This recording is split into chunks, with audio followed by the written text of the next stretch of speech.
जो भारत का नागरिक है वो हमारा नागरिक है, उसमें जाति मत और पंथ कहां की बात आती है? अरे मैं सनातन हिंदू धर्म का उपासक हूं, सनातन हिंदू धर्म का उपासक हूं, सर्वे भवन्तु सुखिनः सर्वे सन्तु निरामया की बात करता हूं।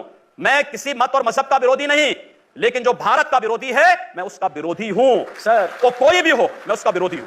योगी जी, ठीक है, तालियां बजाइए आप लोग। योगी जी, उर्दू बाजार को हिंदी बाजार बताना या बदलवा देना, उर्दू हमारी पहचान हिंदी से है या उर्दू से? मैं आपसे पूछना चाहता हूं, आप फिर मुझसे उर्दू में ही पूछिए। मेरी भाषा हिंदी है, मैं उर्दू नहीं जानता हूं। तो फिर वहां के लोग भी हिंदी जानते हैं, मैं जानना हिंदी के नाम पर क्यों ना नाम रखें? सर सवाल तो मैं पूछ रहा हूं, जवाब आप देंगे। जिस दिन मैं आपकी तरह यहां आ जाऊंगा चुनाव लड़ने तो आप मुझसे पूछ लीजिएगा, आज मेरा दिन है।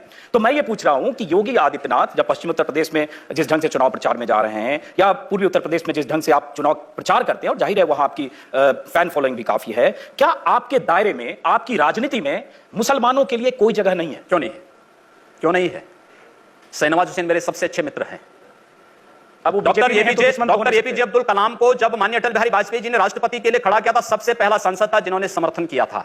भारत का मुसलमान डॉक्टर एपीजे अब्दुल कलाम बने, शाहनवाज हुसैन जैसा बने, पहला व्यक्ति रहूंगा जो समर्थन करेगा। लेकिन अगर यहां पर कोई ओसामा बिन लादेन को और औरंगजेब जैसे दुर्दांत लोगों को अपना आइकॉन मान करके भारत के अंदर पाकिस्तान का झंडा लहराएगा, तो फिर उनके उन विषैले फनों को सख्ती के साथ कुचलने के लिए भी सबसे पहले योगी आदित्यनाथ। यकीनन अगर भारत में कोई पाकिस्तान का झंडा लहराने की घटनाएं हुई हैं, करेगा, लेकिन ये कहकर आप पूरी आबादी को ये नहीं, पूरी आबादी की बात नहीं की, भारत में पूरी आबादी की बात नहीं। एक बार हम सवाल लेते हैं। आप जिन हिंदू, हमारे साथ हैं बीजेपी के फायर ब्रांड लीडर, 5 बार सांसद रहे योगी आदित्यनाथ।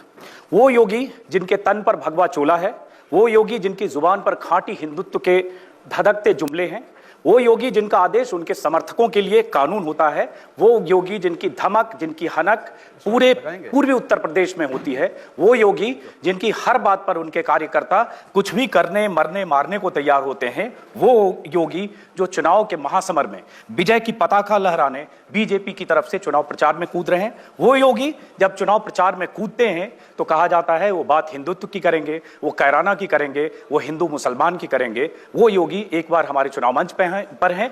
योगी आदित्यनाथ का स्वागत है चुनाव मंच पर।